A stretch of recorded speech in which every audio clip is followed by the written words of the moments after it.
اللہ نے میاں بیوی کی زندگی کے بارے میں فرمایا یہاں کوئی فاصلہ نہیں ہے. تمہارے جسم پہ بنیان ہوتی ہے نا، بنیان لباس ہے، اس کے اور جسم کے درمیان کوئی فاصلہ ہے؟ کوئی فاصلہ نہیں. فرمایا ہن لباس لکم، یہ عورت تمہاری لباس ہے.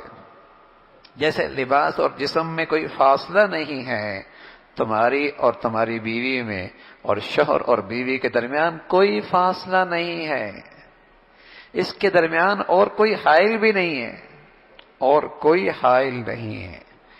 بیوی کا حق، ماں کا حق اپنا ہے، باپ کے حقوق اپنے ہیں، ماں کے حقوق اپنے ہیں. لیکن بھائی کل قیامت میں وہ ماں بھی اپنے شوہر کے ساتھ اٹھائی جائے گی، اور تم بھی کل قیامت میں اپنی بیوی کے ساتھ اٹھائے جاؤ گے. بحیثیت بیٹے کے تم نے اپنے ماں کے حقوق ضرور ادا کرنے ہیں، لیکن خیال رکھنا کل تمہارا معاملہ قیامت میں جو ساتھ ہونا ہے وہ اپنے شوہر کے ساتھ اٹھے گی، تم اپنے شوہر کے ساتھ اٹھے گی. ہاں تو بس اوقات کیا ہوتا ہے، میاں بیوی کے درمیان فاصلہ آ جاتا ہے ساس کی وجہ سے، اور بس اوقات جس بیوی نے بچے جنے ہیں یہی بچے ماں باپ کے درمیان فاصلے کا باعث بن جاتے ہیں.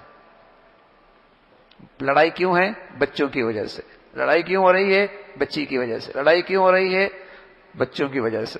ارے میاں بچے بعد میں ہیں، بیوی پہلے ہے.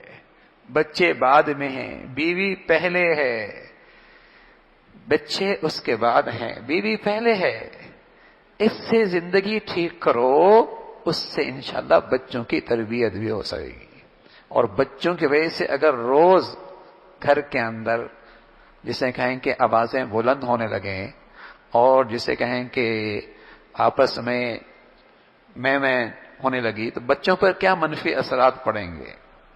تو رسول اللہ صلی اللہ علیہ وسلم یہ گھریلو زندگی سکھا رہا ہے.